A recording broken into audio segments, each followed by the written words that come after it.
Well, I've come from 35 years of alcoholism and substance abuse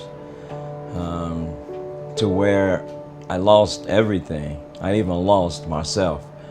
I was raised in a very good family, but there was drinking and domestic violence, and as I grew older, I thought that was the normal thing, and I became a victim of domestic violence, and ultimately I became homeless because of it. I couldn't pull it together. I couldn't do it. Well, I want to say the drugs and the alcohol were the reason why I couldn't do it. Yeah, they were part of it. It wasn't the main reason. It was me.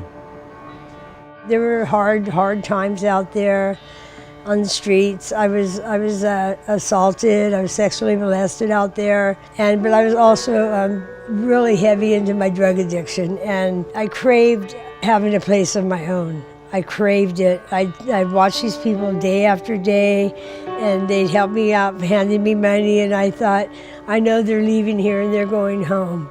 And I was like hurting, and I needed a home. When I first heard about the Corporation for Supportive Housing, I think what really attracted me was this very simple concept of permanent supportive housing. But at the time, the mentality was more short-term shelters for a day, a week, a month, 6 months, and then the person would be back on the streets. It was this Band-Aid mentality, and Corporation for Supportive Housing actually had a concept that was more of a long-term solution. The difference between supportive housing and other interventions is that supportive housing combines affordable housing with supportive services. And when I say affordable housing, what I mean is that people have an apartment or a home of their own that through rental assistance is affordable to them. And then combining that affordable housing with wraparound supportive services to help them get stable. So that includes case management. For some people that includes mental health treatment. For some people that includes substance abuse treatment. For others it's primary health care. But it's very much a set of social services that are really based on each person's individual needs and what they need to help get stable and address the issues that led to their homelessness in the first place. I always looked at people thinking, God, I hope that I could have that someday. I hope that I could be like them, because I am like them. From that comfort that this apartment actually gives me, it put me in a position to connect with my children. Everybody deserves to have a home. Everybody deserves security. Everybody deserves to be healthy. Everybody deserves to make choices for themselves. CSH created the Supportive Housing Community Advocates Program to give the men and women who've experienced homelessness the opportunity to speak for themselves about solutions to homelessness.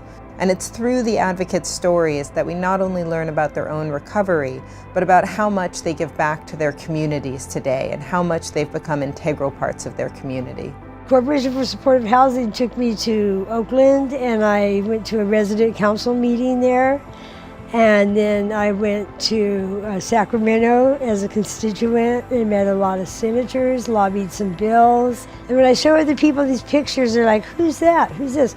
And I say, oh, these are advocates. They used to be homeless? Oh my God, they're like dressed down, suits, you know. And it's amazing, just that's proof that it works. And if that doesn't show somebody, I don't know what will. Homelessness is solvable, and we have so much opportunity in Los Angeles. We have amazing public leaders and amazing philanthropic leaders and amazing business leaders at the table, but we have a lot of work ahead of us and a lot of room for additional collaborations and a new thinking in how we address homelessness. What gives me hope for the future is I can see that our efforts at trying to completely eliminate chronic homelessness are actually paying off, and we're getting closer and closer to that day.